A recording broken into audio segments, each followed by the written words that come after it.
Welcome to Dave's Cooking Show, coming at you every Sunday, Monday, Wednesday, and Friday at 4 p.m. Central Standard Time.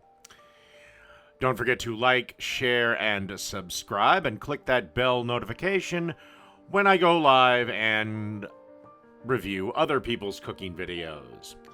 All right, let's make our hot bitch bologna sandwich. As you can see here on a griddle, I've got 2 pieces of extra thick bologna frying up. All right, give these a little flip and give the other side a couple of minutes to heat up and fry up.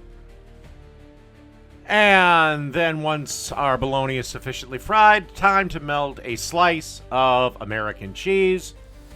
And then let's get ready for assembly. And just add a little bit of water to create some steam.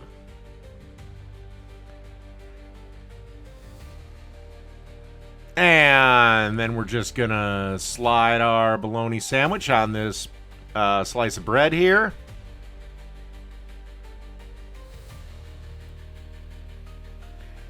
And then some spicy brown mustard.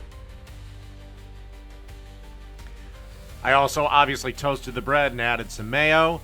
Then we're going to add some shredders to this. Put the top on. And that's that. A hot bitch bologna sandwich. Done.